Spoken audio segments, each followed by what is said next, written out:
Shalom Israel. Let's clap it up, clap it up, clap it up. This is Brotherhood class in Baltimore. It's Tuesday night.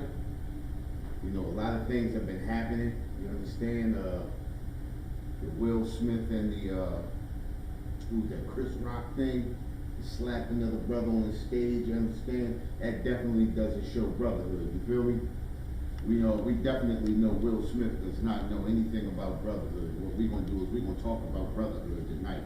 I'm not going to really get into that because everybody's getting into it right now, but I got a different topic that I'm going to deal with still about brotherhood. You understand what I'm saying? Right. Brotherhood, just like we always say, brotherhood is synonymous with sisterhood. Anything we talk about when we talking in brotherhood class, it also goes for the sisters. The sisters can apply this to their lives too. You understand? Because we are one. You understand? We are on one accord.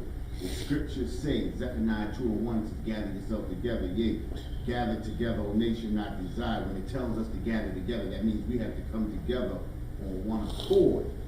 With that being said, we're the Israelite School of Universal Practical Knowledge. Started out of 1 West, 125th Street, Harlem, New York, under Commanding General Your Honor.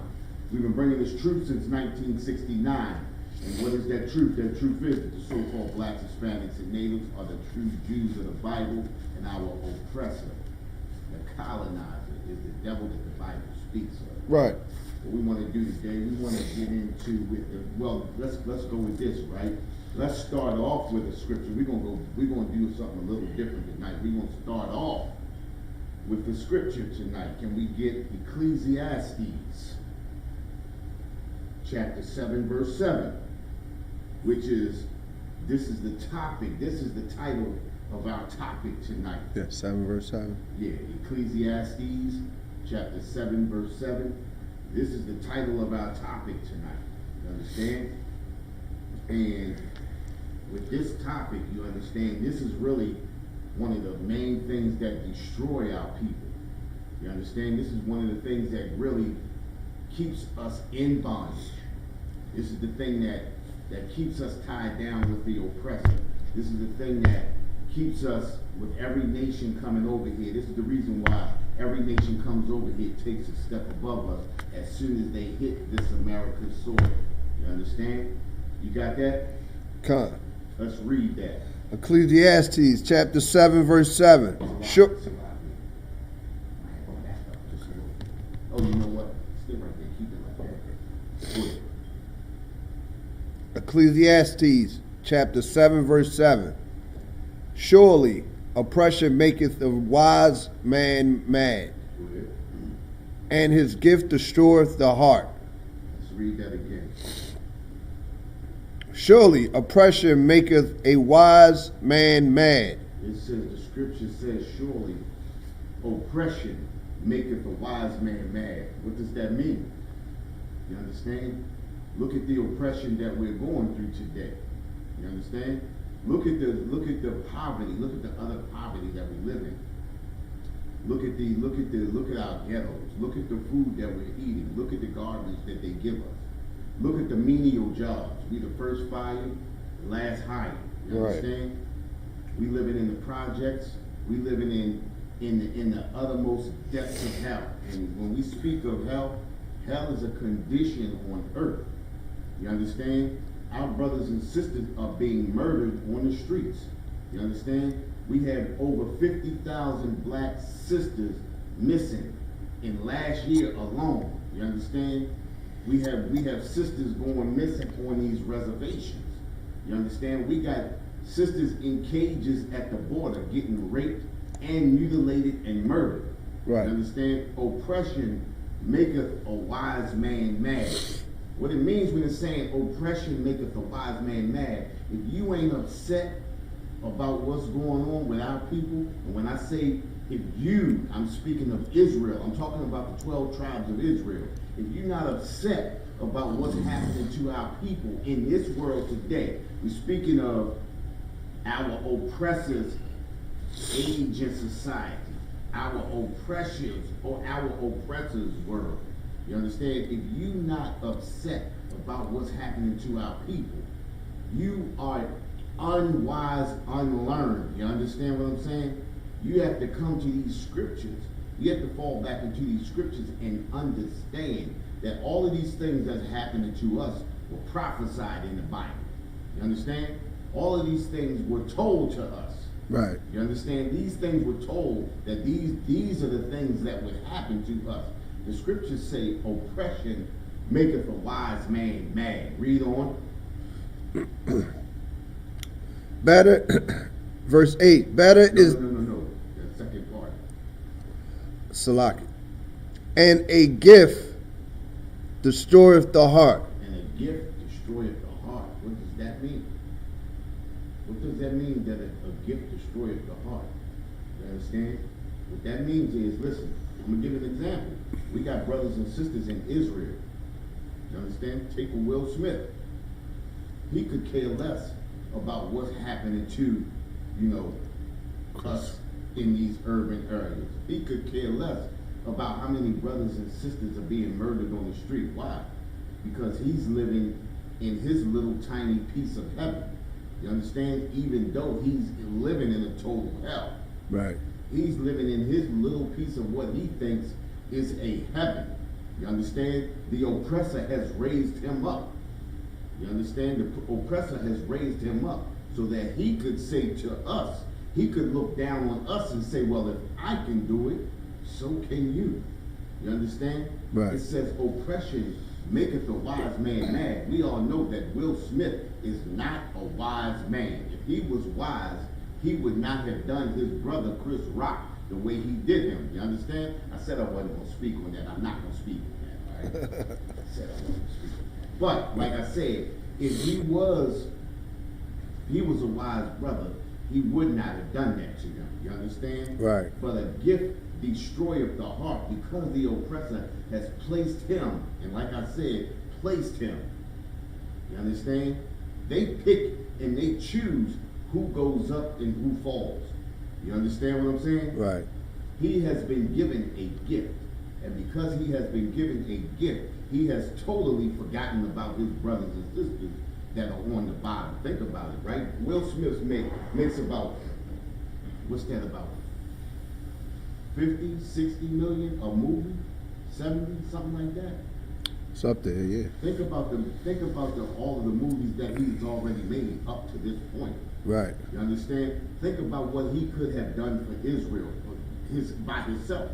Now, I'm not saying that that Will Smith is the only one. You understand what I'm saying?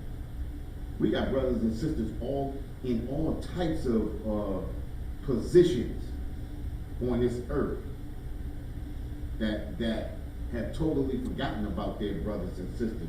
We're gonna read about one right now, and we give this person praise every year when Black History Month comes. Right. You understand what I'm saying? And it's just like I said, it's not just these brothers and sisters that we picking and choosing now. It's just that I choose to pick this because it's a particular topic that's going on today. You understand that we need to begin and open our eyes and understand that we should not be of this world. You understand? Right. Because when we place ourselves, or when we try to position ourselves in the oppressor's world, we tend to forget about our brothers and sisters. What the scriptures say? The scriptures say you will love one and hate the other, right? It says you can't love God and money. I'm paraphrasing, right? Right. You can't love God and money. You can't love God and money. You can't love evil and good. You understand? You can't love, what they say, you can't love a person and hate a person at the same time. It's either one or the other. Right. You understand what I'm saying? And when we fall up under the oppressor's tutelage, when we fall up under the thumb of the oppressor, we begin to hate our own brothers and sisters. This brother that I want to dig into right now, quote unquote, made history for Black people. You understand what I'm saying? He made history for Black people, and we praise him every time Black History Month comes around. And the thing about it is we praise these people, this brother, every time Black History Month comes around, but this brother has nothing to show that he did for black people. You understand what I'm saying? Right. So in fact, he didn't make black history, he made American history. It's a big difference. You understand? We talking about our history. He made American history. And the brother that I'm talking about is Thurgood Marshall. You understand what I'm saying? Thurgood Marshall was a Supreme Court justice. You understand? He sat on the Supreme Court he got nominated in 1967. You understand? Thurgood Marshall got nominated for the Supreme Court in 1967. I just want to read up a little bit on Mr. Thurgood Marshall. All right? All right. It says Thurgood Marshall, Associate Justice of the Supreme Court. Now, remember this too. There are 8 Associate Supreme Court Justices and 1 Chief Supreme Court Justice. You understand? So, Mr. Thurgood Marshall was an Associate Justice of the Supreme Court. It says, Thurgood Marshall, the first African American ever to serve on the court, was the younger of 2 sons of a railroad porter who later worked on the staff of a whites-only country club. You hear that? He worked on the staff of a whites-only country club. His mother was a school teacher. Marshall graduated from Lincoln University in 1930. So he learned early. Think about it, right? He worked at a whites-only country club. So he learned to serve white people early. You understand? He was groomed. You understand? His mama was a school teacher.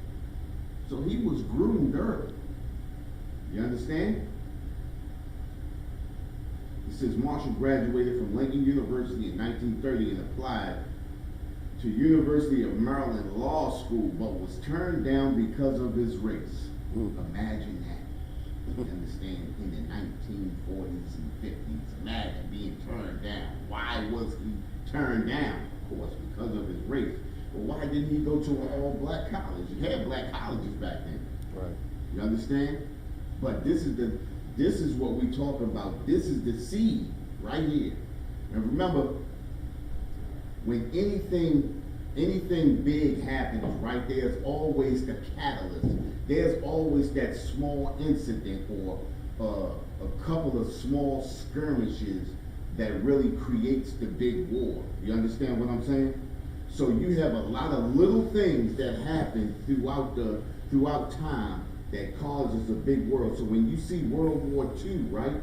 When you see World War II, there's little small things that happen that caused World War II. When we think of World War II, we just think of all of the nations clashing. Right. But remember, this is something small started World War II. Well, this right here was one of those little pinpoints that started, you understand, the civil rights movement. Right. You understand what I'm saying? Mr. Thurgood Marshall being rejected from Maryland University. You understand? But think about it, right? If he would have just went on and went to a HBCU, you understand? He could have made that HBCU famous. Right. He could have been making money and been sending tuition. What do they do? What do they do when they leave the school and they send money? What do they call that? When you giving money back to, when you giving money back to your alma mater. You know what I'm talking about. Everybody that makes it big, that leaves a specific college, they always give money back to their college and help their college out. But anyway, he could have been doing that for HBCU, but instead he'd rather do that for the Lincoln University or wherever he graduated from. You understand? Right. It says because he was turned down because of the race of skin. He attended Howard University School. And think about it, right? Howard is one of those schools. Howard and Georgetown is those schools that the CIA and the FBI go to recruit blacks to infiltrate our organizations. You understand what I'm saying? Right. So he ain't do nothing but go to an infiltration school anyway, you know? Through his mother though his mother had to pawn her wedding and engagement rings to pay the tuition. Think about it. Anyway, He graduated first in his class in 1933. Think about this. This was right just during the Great Depression. You understand what I'm saying? So he's excelling. Blacks was excelling back then. You understand? And we always talk about that when we talk about the Great Depression happened and the whites were declining. They were falling. Their world was falling apart, and our world was flourishing. And right about this time is when they began to start to destroy all the black cities and towns around America. You know, it says right here, just as America was feeling the full impact of the Great Depression. Think about it. They were feeling the full impact of the Great Depression. You understand? Right. So-called blacks, Hispanics, and natives, we were thriving in that. You understand? We were thriving in. And think about it, right? With our ingenuity. You understand? With that thing that the Most High has given us. Most High made us a special people. Go ahead. No, Kamisha Lipscomb said alumni for the answer. Alumni, but what's the, Kamisha, when they give money back, what do they call that? That's what I'm trying to figure out. They call it it's the alumni. He was an alumni, but like when alumni gives money back to the school, they call it something. I can't remember. If you get it, just give it to me. Give it to me. You know what I mean? But this is, all right, where was that at? We was talking about the Great Depression, right? Right. Our brothers and sisters, we forget about, you know what I mean, our own people, when we get placed in positions like this. Now, I'm going to jump and I'm going to say this, right? Think about it. Thurgood Marshall, when he got elected, when he got put on that Supreme Court, right? What did black people think? What did black people think? Black people thought that now that we have a brother in the Supreme Court, when we go to court, we're going to start seeing some justice. You understand what I'm saying? Think about when he got elected in 1967. He got elected in 1967. Think about how people was, remember how Obama got elected and brothers and sisters was crying? Right. Oh my God, we've made it and all that bull. Right. Well, think about this. This was Obama back then. Right. You understand? Just on the Supreme Court. Now we got somebody in the court system to fight for us. You understand what I'm saying? Right. What did Thurgood Marshall do? What did Thurgood Marshall do for black people? Nothing. Nothing. Not a single thing. You understand? Thurgood Marshall's accomplishments, all the Thurgood Marshall's accomplishments were for the better good of white America.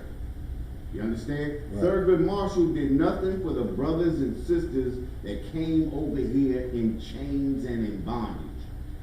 Thurgood Marshall did nothing for the brothers and sisters who were utterly deprived of their language, of their customs, of their culture, of their freedom. Thurgood Marshall got on the Supreme Court justice and got fat, just like every pig does. Right. You understand what I'm saying? Just as every pig does. You understand? Thurgood Marshall is in American history because he carried on American tradition. And America's tradition is to oppress the so-called blacks, Hispanics, and natives of America. If that's not America's tradition, tell me what is. Right. You understand? In order for us to thrive in America under America's system, we have to sell our own people out.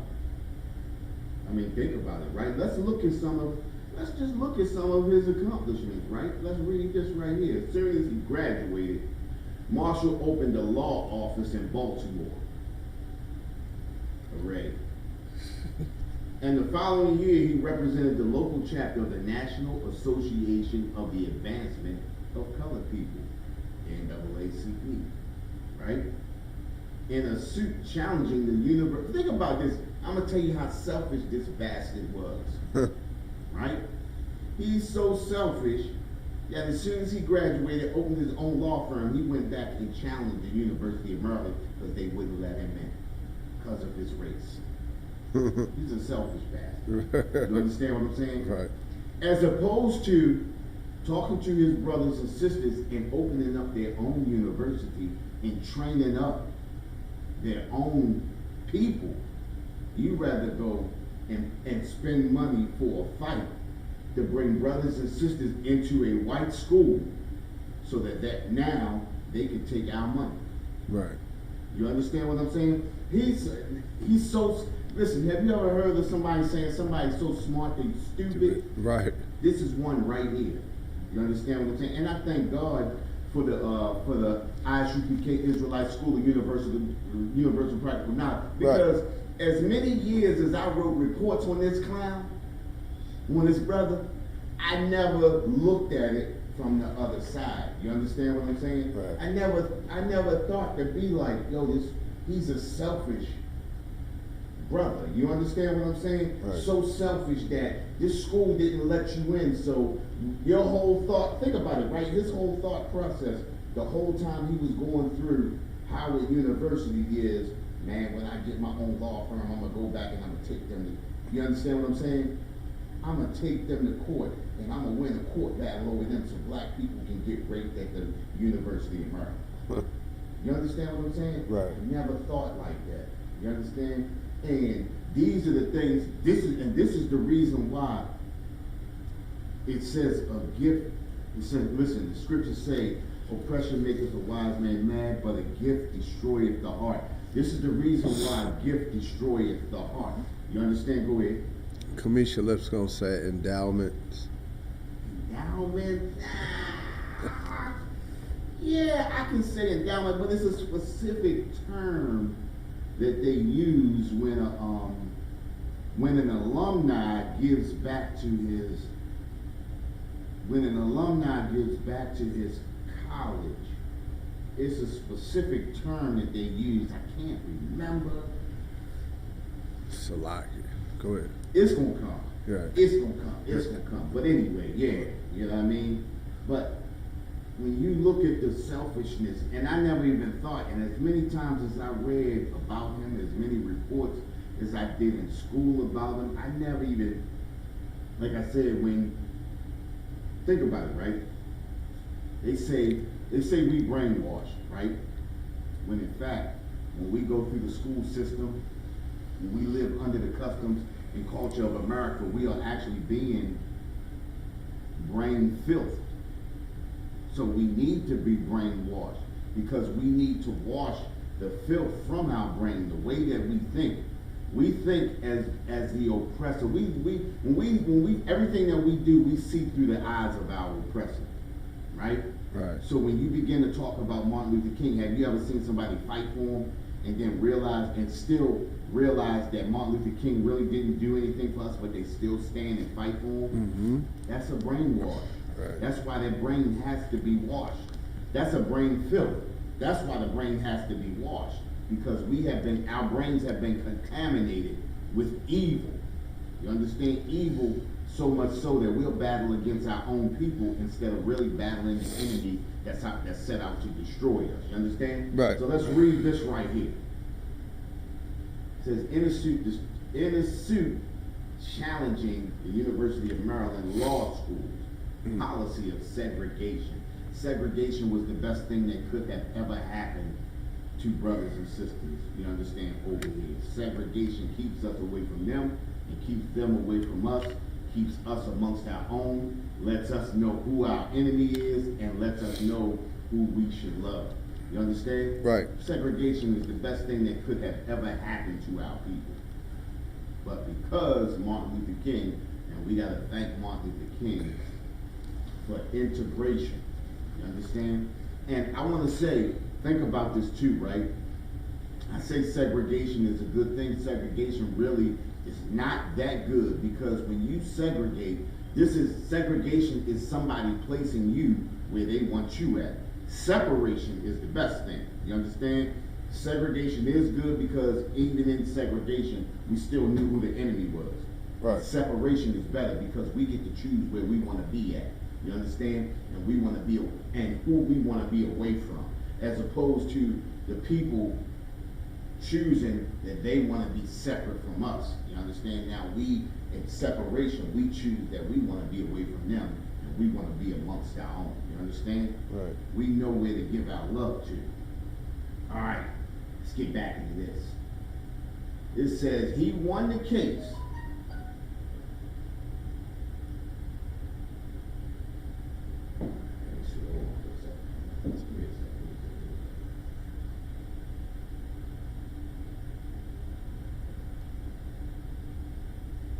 Yes, definitely. Exploitation is what's making blacks and Hispanics angry. Yes. Salaki. Appreciate that, sir. But let's read this right here, okay? Where was that? He won the case, and Marshall was brought onto the national staff of the NAACP in 1936, becoming the organization's chief legal counsel in 1940. He remained with the NAACP for a total of 25 years and served as a key strategist in the legal effort to end racial segregation throughout American society in a series of federal court cases. Now let me ask a question. Is segregation over? Is segregation over? Segregation is not over. Why is it not over? Because there are still places that blacks, Hispanics, and natives still can't go, right? These people choose to place you in area. When you can redline people, when you can use redlining, when you can place people where you want to place them, when you can use prices of housing to discourage people from moving in specific areas, that's a form of segregation. You understand? When you go to the car dealership and when you say, oh, I can't buy that car because it's out of my price range, that's a form of segregation, because you got people that are not of our color that can go in and buy that same car that's making less than us. You understand? And that's when they put a, what do they call that?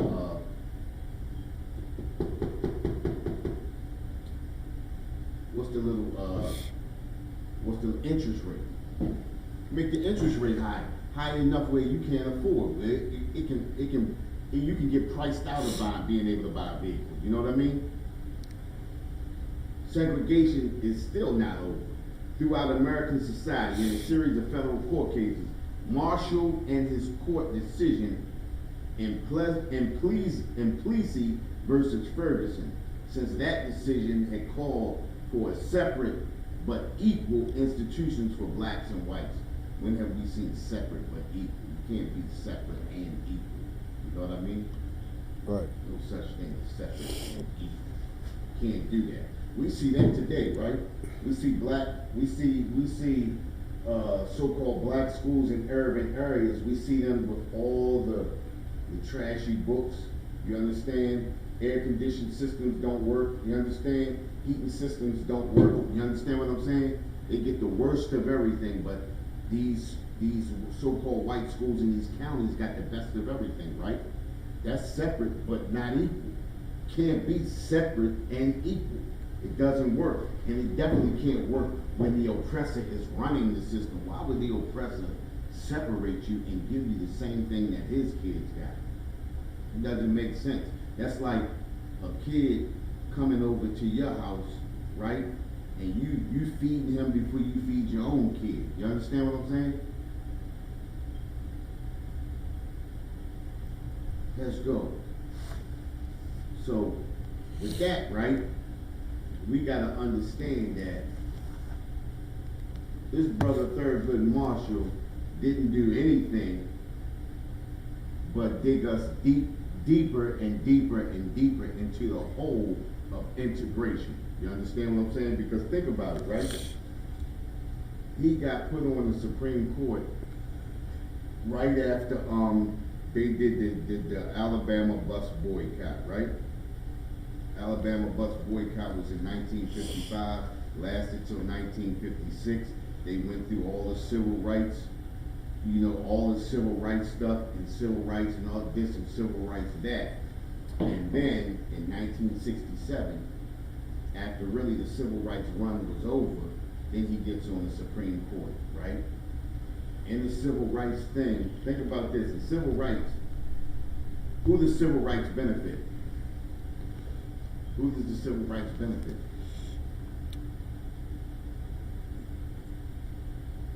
The oppressor. Well, if you think about this, right? The oppressor doesn't really need civil rights because he runs everything. When I Like he got all the rights already. Right. When I was saying the oppressor, because they opened it because black people wanted to go into white stores. Well, think about this, right? Civil rights is for somebody who doesn't have rights. That's why I call it civil rights. So you fighting for rights to do particular things, right? The oppressor already has the right to do anything he wants. Right. You understand? I mean, think about it. Trump said he could go down in the middle of wherever he could go and shoot somebody and not be arrested, right? He has that right because he's the oppressor. The oppressor do it to us every day. The oppressor kills brothers and sisters on the street every day and gets off, right? Right. Because they have that right. Right. You understand? Unbeknownst, they have that right. So, civil rights does not benefit. The oppressor is making all the rules, so he's canceled out. But every nation that comes over here benefits from civil rights, except for so-called blacks, Hispanics, and natives. Right? Think about it. I'm gonna give you an example, right? Asian hate. Stop Asian hate. Now it's against the law to assault an Asian person. Right. Right? 6 Asians got hurt, and now they got a whole law that say stop Asian hate. Brothers and sisters been getting murdered for over 400 years, right? Right. We've been calling for civil rights for over 400 years, and they ain't got a single right. You Right. understand what I'm saying? Right. Afghans coming over here. They push Afghans to the front of the line to come in across the border. Same thing they did for the Ukrainians. They're doing that now, pushing the Ukrainians to the front of the border line. Front of the They board. fast tracking them through the whole process. Yep. You understand what I'm saying? They even got a new thing that the HBCUs is letting 200 free. What is it? Hampton. Right. Hampton University is letting, I think, 200 free Ukrainians to come to their school. Right. So now, if that's an HBCU, then if they let 200 Ukrainians, then every black that go to that school should be going for free. You understand what I'm saying? Now let me ask you this: how many blacks go to school for free in Ukraine? None. None. You understand what I'm saying? Because they know who they love. You understand? Right. Oppression maketh the wise man mad, but a gift destroyeth the heart. We get these little trinkets like this brother right here on the Supreme Court, and we think we made it. Now we can come together with everybody. Now that we got somebody on the Supreme Court, we can come together, we can love, we can hug and all of that. Right. When in fact, even with the civil rights that he helped to develop, we didn't get nothing out of it. We got not a single law. Now, think about it, right? If we got anything from civil rights, why are we still fighting for civil rights today? Right. You understand? If the civil rights went through in 1963, 64, or something like that, if it went through in that time, why are we still fighting for it today?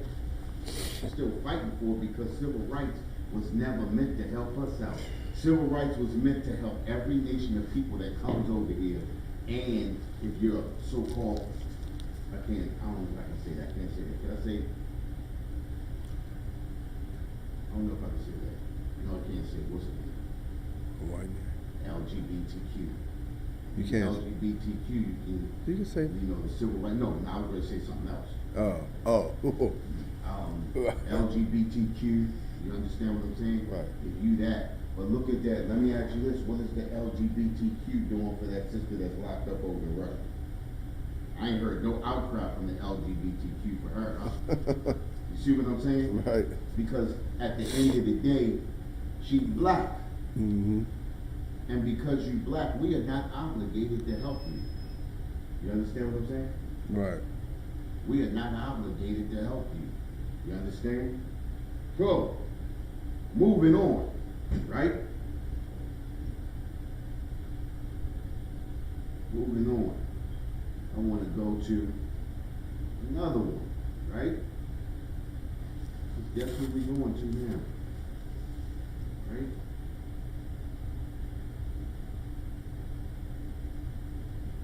Guess who I see? Mr. Clarence Thomas. Mm. You understand what I'm saying? Now with Clarence Thomas got elected to the Supreme Court in 1991. In 1991. You understand what I'm saying? Oppression. Maketh a wise man mad. One more. Yeah. Destroys the heart. Destroyer of heart. One more. Kamisha Lipscomb said, the workers' union. What's the workers' union? No, that's not it. Oh, She's still trying to be right. Still trying to grab the thing. Think about it, right? I know what's gonna happen, right? When we leave here, I'm gonna remember it. But, you know, but they give back to the school, whatever school, they donate money back to the school that they graduated from. You understand? A lot of the alumni. And that's what also builds up and helps other, they use it, a lot of times they use it to help specific students to get in and get into their college. You understand? Some of the students that don't get in on scholarships, and they gotta really see the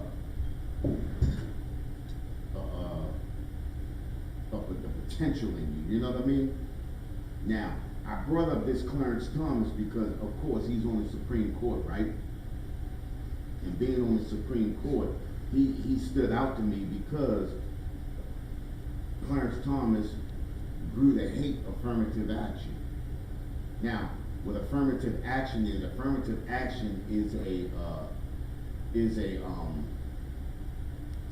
an act that helps people who get discriminated against to basically, hold up, let me make sure, because I don't want to say the wrong thing, but it's a law that helps to further the justice of people who have been discriminated against, right? It helps out people who've been discriminated against. And think about this, who has been discriminated against more than so-called blacks, Hispanics, and natives in America? You understand what I'm saying? Right. And as a brother coming up in the 40s, the 50s, and the 60s, you would think Clarence Thomas would be for affirmative action. I'm gonna read this right here, all right? This article. Clarence Thomas, the U.S. Supreme Court will hear arguments Tuesday in a fight over Michigan's ban on the use of race as a factor in college admission. Think about it, that happens to us every day. And the court's fiercest opponent of affirmative action probably won't say a word. Clarence Thomas, right? Now you see they got a fight over Michigan's ban on the use of race as a factor. So he don't want you to, in this fight, he don't want you to use race as a factor of not being able to go to Michigan. You understand what I'm saying? Right. Said Clarence Thomas, who was famously quiet during oral arguments, has written the affirmative action amounts to racial discrimination and is every bit as wrong as segregation or slavery. That's how you know brother mind is twisted than you know what I mean? Right. It's twisted. How can affirmative action be just as bad as slavery or segregation? You understand what I'm saying? How can if affirmative action is to help you because you've been discriminated against?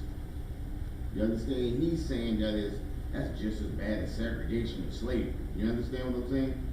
But all right, think about this, right? we read about Thurgood Marshall, right? Read about Thurgood Marshall. And Thurgood Marshall did nothing for blacks. Why he did nothing for blacks? Because he sees the world through the eyes of whites. His view of the world is the way white people look at the world. You understand? And by him being married to a Japanese woman, you understand? Or a Filipino woman, one of them he married to. She one or the other, right? Boom.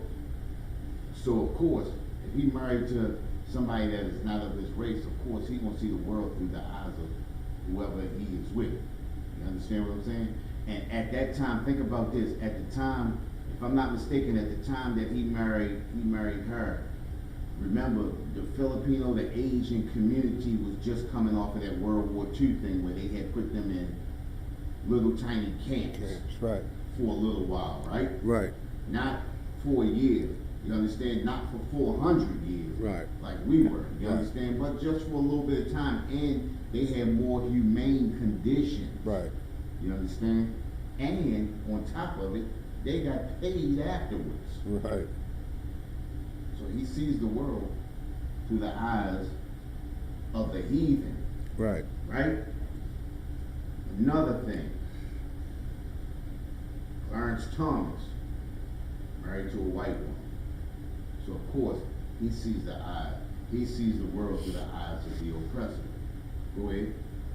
He also was a lot of people don't know that he was a porn star for white women too. Who? Clarence Thomas? Yeah. I ain't never heard that. Yeah, they called him Salakia, Long Dong Silver. Okay. Alright, we on. Yeah. Move right along, right?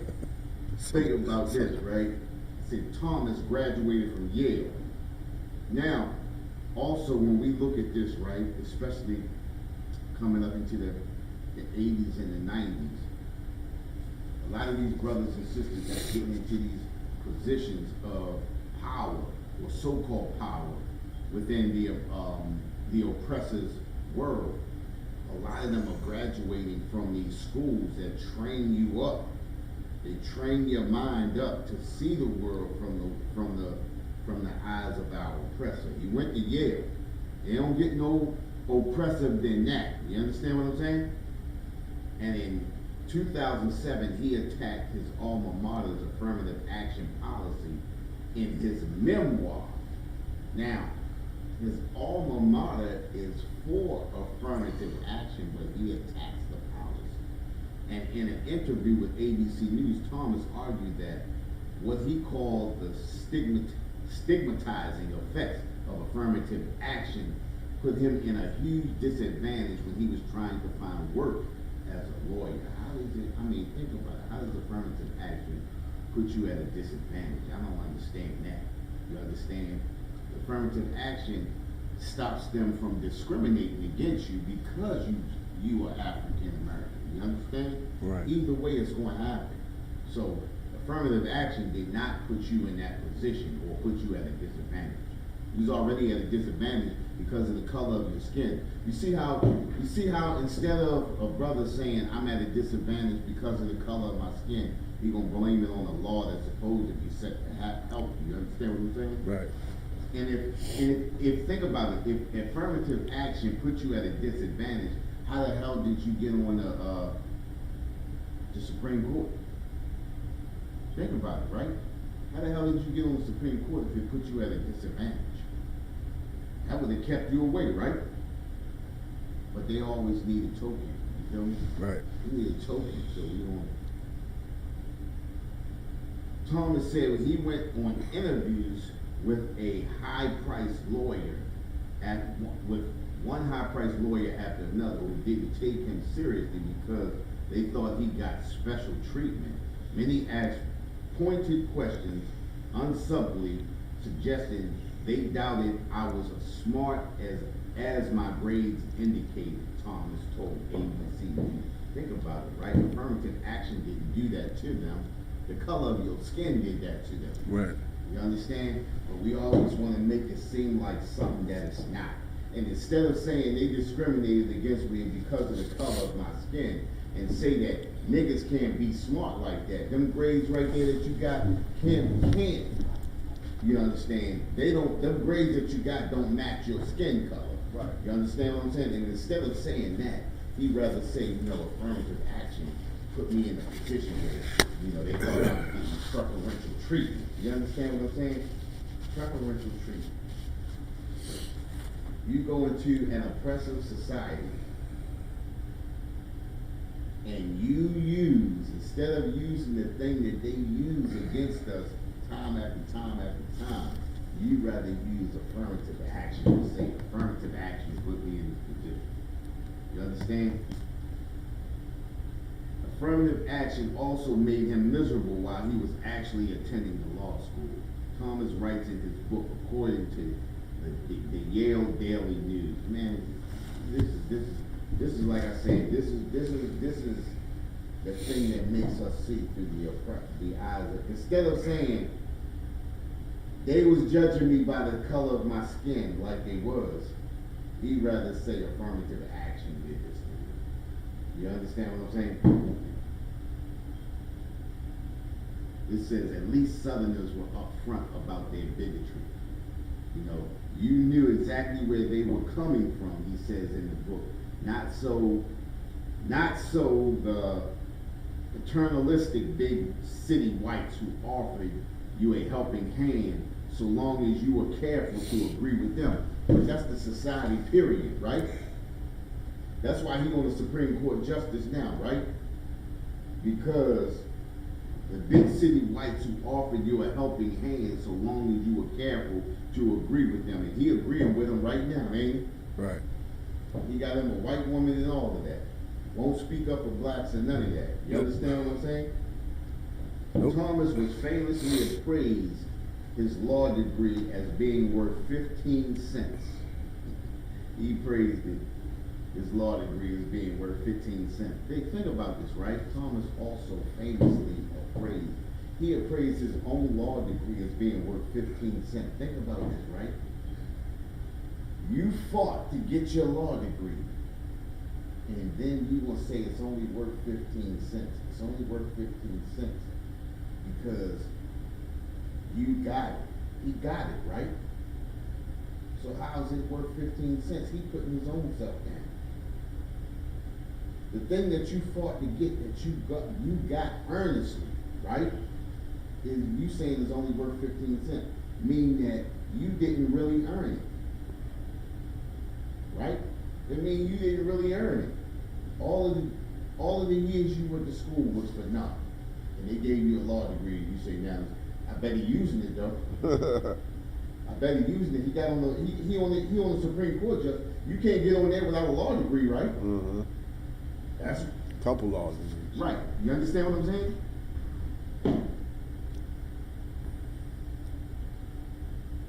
It says, while there's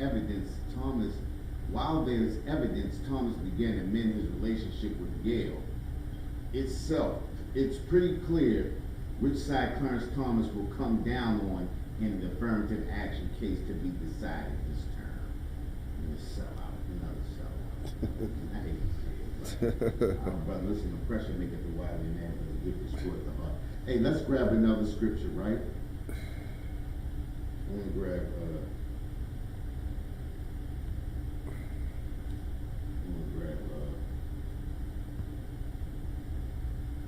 Proverbs chapter 11, verse 14.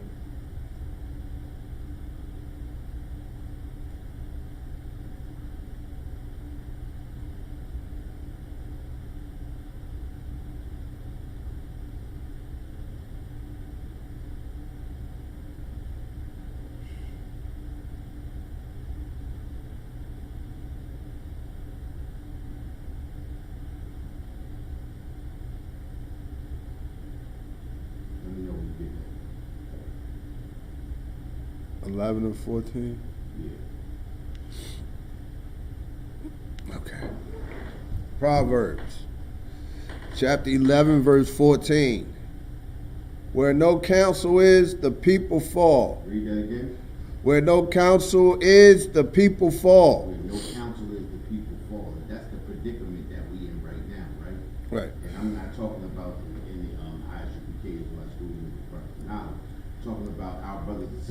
in the world. Where no counsel is, the people fall. Right. This is the reason why we're being destroyed out there in the streets right now. Right. Because our people have counselors like Clarence Thomas and Thurgood Marshall. You understand? We got counselors like Reverend Jesse Jackson. You understand? Al Sharpton. You understand? We got counselors who really don't have good counsel. Right. You understand? And these are the people that we look towards. These are the people that we look up to. You understand? And I'm talking about our brothers and sisters that are in the world. You understand what I'm saying? Right. It says where there's no counsel, the people fall. Go ahead. But in the multitude of the counselors, there is safety. In the multitude of counselors, there is safety. You come up into this Isupk, Israelite School of Universal Practical Knowledge, there's a multitude of counselors. Right. There's safety up here in the Isupk. We learn these scriptures. We learn these prophecies. We are made to understand what the Most High wants us to do. You understand what I'm saying? Right. And that's why we go out there and we fish our brothers and sisters off of these streets. Give them excellent counsel. You understand? We speak to our brothers and sisters to get them to turn away from America, turn away from their ways. You understand? It said the scriptures say a gift destroyeth the heart. And that's what keeps us in bondage. You understand? We get little trinkets from our oppressor and we stay in bondage. A gift destroyeth the heart. You understand? But these scriptures free us from our oppressor. You understand? You come up here to this Isupk and you learn these scriptures. You understand? That goes for the sisters too. Sisters need to get up under the head. Get up under the head. If they don't have a man, they need to get up in this school and get up under some of this teaching. You understand? And find out what they supposed to do to build this school up, to make us stronger. We strong, but with the more help we get, the stronger we get. The more we can build up our people. You understand what I'm saying? Right. Ain't no place like the Israelite School of Universal Practical Knowledge. I done been in a lot of different things. I came from the Christian church. You understand what I'm saying? Right. Thought I knew something. Till I came up in here and found out I ain't know nothing. You understand what I'm saying? Right. I was out there speaking about nothing. I realized I was out there speaking about nothing now. You understand? Thinking I knew everything. You understand? But this is where it's at right now. Right. This is where it's at. This is where our people need to be at. You understand? Right. This is where real righteous counsel comes from. You understand? And you ain't gonna get nothing like you gonna get in the Israelite School of Universal Practical Knowledge. You understand? Right. Well, with that scripture we was reading, nowhere, no counsel is, the people fall. You understand? Mm-hmm. Where no counsel is, the people fall, but in the multitude of counselors, there is safety. Right. You're definitely gonna be safe when you come up into this school. You understand what I'm saying? Right. We gotta be mindful. You understand? It's a lot of wicked ones out here. You understand? And you gotta understand. You understand? You gotta give it. You gotta come into understanding. You understand? A lot of us fall for a lot of bull crap and nonsense that's out there. And this is the reason why we stay under the foot of the heathen and the oppressor. You understand? And when I say that, we let these heathens come up into our neighborhoods and rob and rape us every day. They laugh in our face and take our money. You understand what I'm saying? Right. You gotta get up in here and find out where you're supposed to be. Get in where you fit in. You understand? And fit into righteousness. You understand? Right. I wanna drop that. And let's go to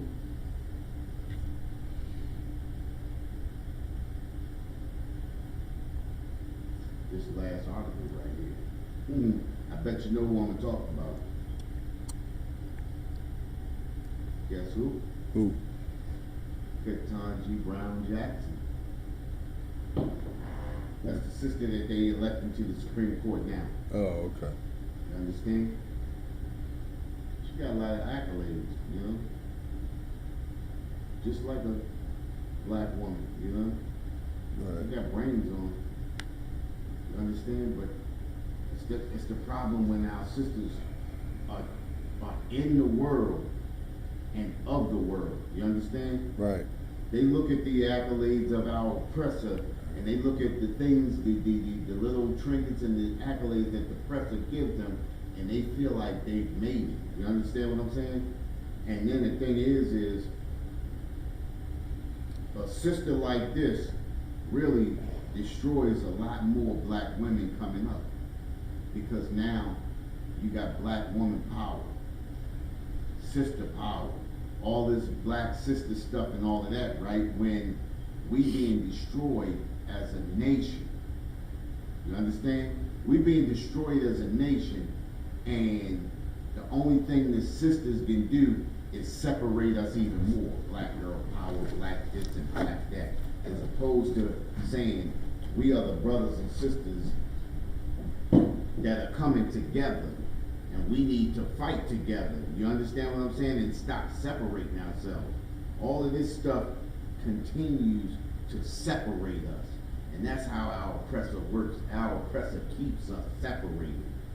Ketanji Brown Jackson is a federal judge, former federal public defender, and the first black woman nominated to become an associate justice on the Supreme Court. What has she got? Let's see. Ketanji Brown Jackson. In 2012, Jackson was nominated by President Barack Obama to join the U.S. District Court. She graduated from Harvard Law School, another one of those oppressors law schools, Harvard, Yale, Brown, Cornell, all of that. You understand? Washington, D.C. Ketanji Brown Jackson was born Ketanji Onika Brown in 1970. He was born the same year my sister is a federal judge and former federal public defender nominated by President Joe Biden to become. Think about this, right? Even Joe Slow, or Slow Joe, is slow on his feet. He's not slow with his mind. You understand what I'm saying? Right. He carefully picked this sister because he knew that this sister, and I guarantee you he went through her history and see that she sees through the eyes of the oppressor. You understand what I'm saying?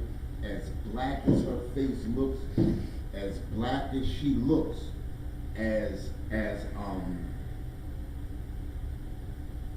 much as she looks like us, which she is us, her mind thought is not us. Right. You understand what I'm saying? And the one linchpin that lets you know that is she married the oppressor. You understand? Being born in 1970, and that's another hard thing for me to grasp too, right? Being born in the 70s. You understand? And even as children coming up in the 70s, you still understood what oppression was. Right. You still understood what segregation was. You still understood where you stood versus white people. You understand what I'm saying? And she married the oppressor. So I know President Joe Biden, so-called President Joe Biden, understood that too. To become an associate justice on the Supreme Court. She is the first black woman to be nominated for a seat on the high court. Jackson grew up in Miami and shared in her high school yearbook her goal to eventually receive a judicial appointment. She obtained both her undergraduate and law degree from Harvard and is married to a fellow Harvard alum. So she married this heathen. She met this heathen. She met this oppressor in school. And that's gotta be heartbreaking. You understand what I'm saying? Right. And you know what I mean? The thing is a lot of our brothers and sisters feel like they gotta marry into the oppressor's line to be successful. You understand what I'm saying? Forget all of that. Forget all of that. You understand? We one big melting pot. We don't see color. They do see color. You understand what I'm saying? The oppressor sees color. Her husband sees color. Everybody sees color at one point in time. You understand what I'm saying? Right. And every time for the oppressor. That's all the oppressor sees. Think about it. The justice that's retiring, Stephen Breyer, the one that she replacing, she worked under him. You understand what I'm saying? And he just as bad. You understand what I'm saying? They see through the eyes of, and think about it, it says if confirmed, Jackson would become the first black woman to serve on the Supreme Court. She will also be the first federal public defender to sit on the court and the first justice since Thurgood Marshall to have represented criminal defendants. You know what I'm saying? They didn't say black criminal defendants, they just say criminal defendants. You understand what I'm saying? And everything is the first. And we get caught up in the first. The whole base of our the whole title of the class is oppression maketh the wise man mad, but the most important part is a gift destroys the heart. When we given little crumbs like that, this is what keeps us destroyed. It's the very thing that keeps us in the body. The only thing we worried about is being the first this, the first that. That's just like those Egyptologists. Every time they talk, they said we was the first to do this, the first to do that, the first to do this, the first to do that, and they really can't prove a thing. You understand what I'm saying? And it's just like this, right? Even though she the first this and the first that, and Thurgood Marshall was the first this and the first that, what have they really done for black people? What does it matter to be the first anything if you black, if you don't do nothing for black people? That's why the Israelite School of Universal Practical Knowledge is so important. Because we are black, so-called blacks, Hispanics, and natives. But we doing for black people. Right. And we only doing for black people. You understand what I'm saying? I couldn't imagine being anywhere else but here. You understand what I'm saying? Right. Can't imagine it. You understand? And they think about all these accolades. Think about all of the accolades they get, right? Not just all. Think about it, right? We don't. I ain't saying that we don't get accolades. We get enough by the work that we do, right? Mm-hmm. But their accolades are pinned all across the social media, all across the. You understand? All across the news, all across billboards and all of that. And they really don't do a single thing for black people.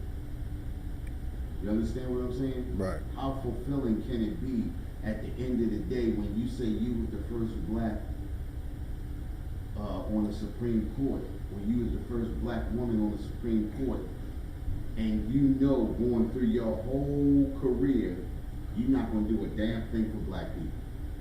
Think about it. How fulfilling can that be?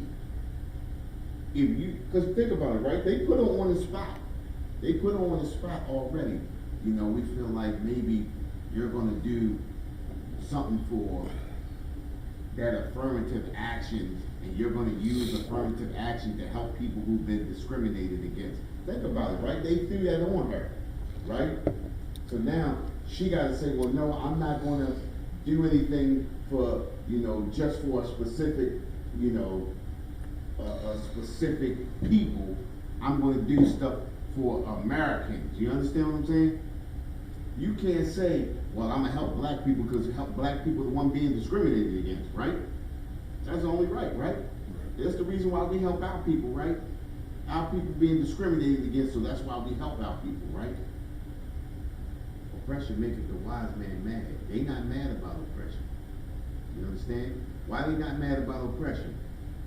Because the gift destroys the heart. They've been destroyed. Think about it. On the inside, they've totally been destroyed. Thurgood Marshall, Clarence Thomas, and his sister Ketanji Brown Jackson. Think about it. You married to a cave vet. She married to a cave bar. You feel me? She married to a cave bar. And the sister's a good-looking sister. You understand what I'm saying? You married a cave bar. You gave all that to a cave bar. We got to sit back and watch you for the rest of your career, because these careers they last until you ready to leave. You know what I mean? Right. You keep this job all the way up till you die. Right. It's a life job. It's a lifetime job. Right. You understand what I'm saying? So we gotta sit here and watch her for a lifetime do nothing for black people. Just like we did with Thurgood Marshall, just like we did with Clarence Thomas. Clarence Thomas totally hates black people. Right. You understand what I'm saying? Thurgood Marshall hated black people. Right. Did nothing for us. You understand? Supreme Court nomination, February 25th, 2022. President Biden announced he was nominating Jackson to fill the Supreme Court seat left open by retirement of Justice Stephen Breyer. And she worked under him too. You understand? If confirmed, Jackson will become the first black woman, blah, blah, blah, blah, blah. Though Jackson worked for several private law firms, she spent most of her legal career as a public servant after earning a law degree from Harvard in 1996. Damn, that was a good year. No, that was a bad year for me. That was bad. It was a good year for me. She clerked for 2 federal judges. She held the Supreme Court clerkship for Justice Breyer. She worked under him, from 99 to 2000. During the term of 99 and 2000 term. Jackson took a job with the bipartisan U.S. Sentencing Commission. You know all that. I don't want to read about it. I want to go to a scripture. Let's go to Ecclesiasticus 12 to 16. I'm tired of reading about it. To cuss? Yeah, Ecclesiasticus 12 to 16. And this is like I said, this is totally where we destroy that. You understand what I'm saying?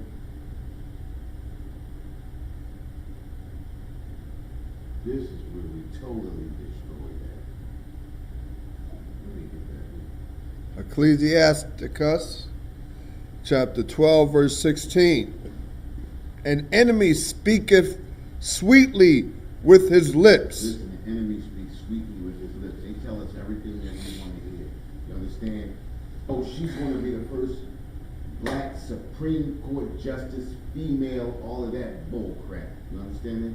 It says, our enemy speaks sweetly with his lips. Listen, when they give us all of this propaganda, right? They give us this propaganda to lure us, to lull us to sleep again. Right. You understand what I'm saying? Just like with the Obama thing, right? Right. First black president, which he wasn't black, he was an African, right? Right. The first black president, it lulled us to sleep for 8 whole years. After he got elected, brothers slept for 8 whole years, never asked this African for a thing. And for sure, the African wasn't giving us a thing. You understand what I'm saying? Right. He did a lot for transgenders and homosexuals. You understand what I'm saying? Right. But he did nothing for black people. You understand? That lets you know. You understand? Oppression maketh a wise man mad, but a gift destroyeth the heart. You understand? It says, an enemy speaks sweetly with his lips. But go ahead.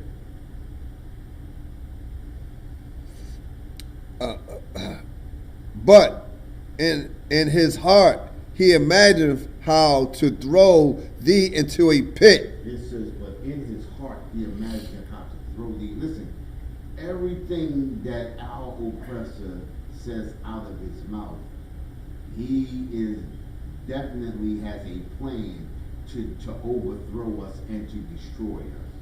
You understand? Think about it, right? The Native Indians, when we came over, when the Europeans came over and met with the Native Indians, right? When they got them through that first winter, you understand? The whole point is they said, we get through this winter, boy, we got to figure out a way to take this thing from them. They got us through. We nice and healthy. We feeling good. We got to figure out how we can, you understand, take over and subjugate them. You understand what I'm saying? Right. So what did they do? They say, let's throw a feast. And it's a thing called the Munku poison, right? Where they poisoned the wine of some of the native Indians and then killed the rest of them. You understand? Took over the land. This is what they talk about. You understand? It says an enemy speaks sweetly with his lips, the oppressor will speak sweetly with you, but the whole time he's trying to figure out how he can overtake you and overcome you. You understand what I'm saying? Right. This is what they do to our people every day. You understand? This is what they do to our people every day. Now, I'm going to give you an example of it every day, of this scripture every day. This is what Amazon does, right? We speak about Amazon.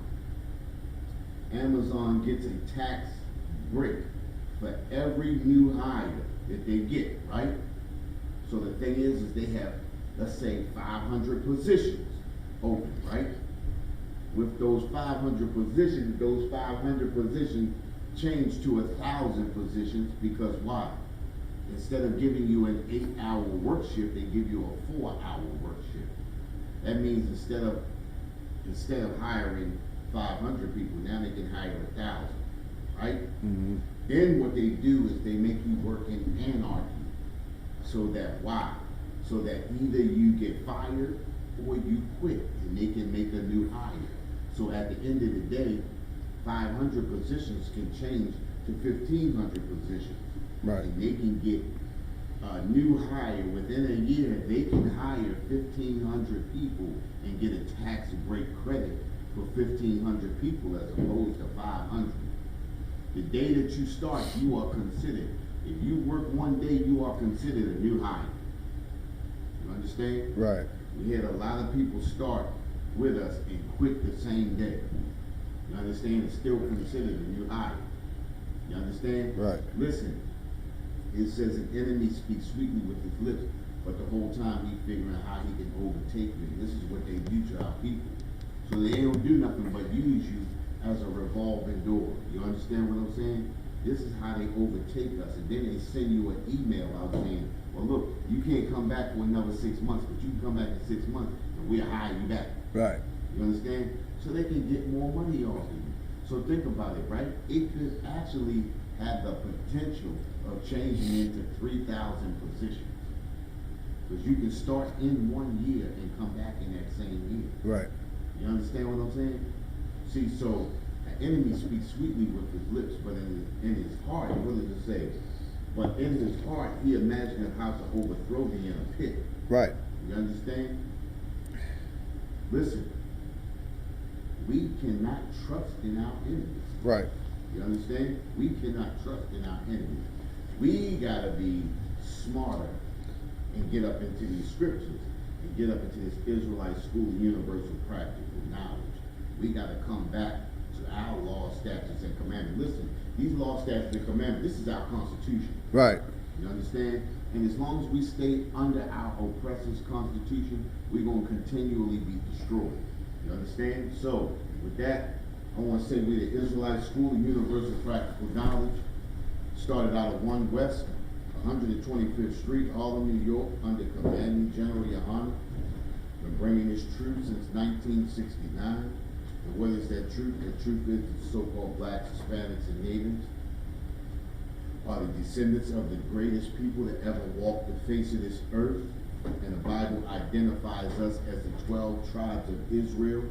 We are the true Jews of the Bible, and our oppressor is the devil that the Bible speaks of. Right. I'm going to turn the class over to the priest officer, not just all.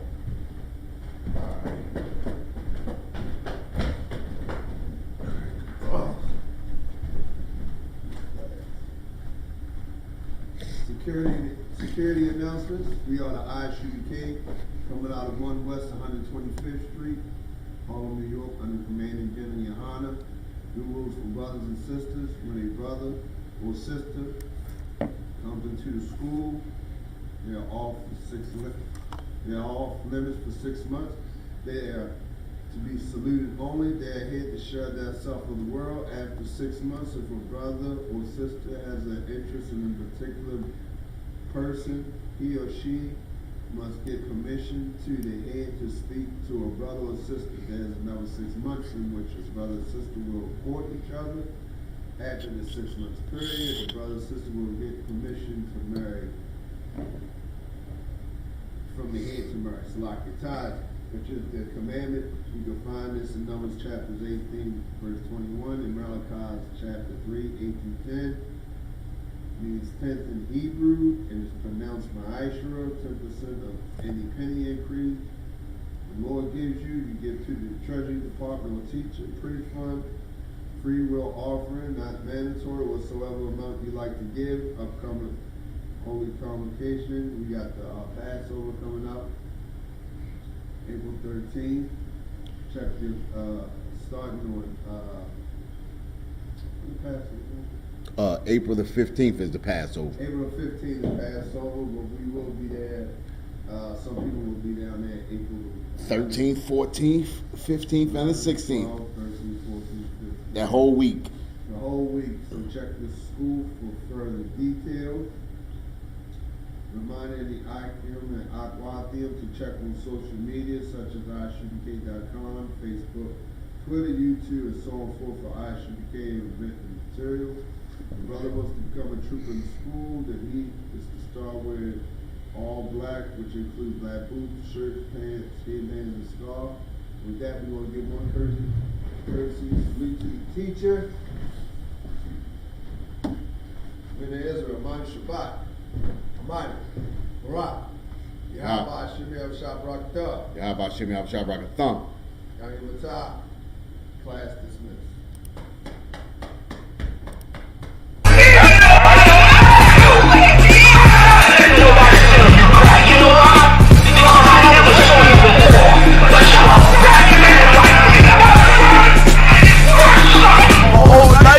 Trying to find something to follow. Had loyalty, every man tried to borrow.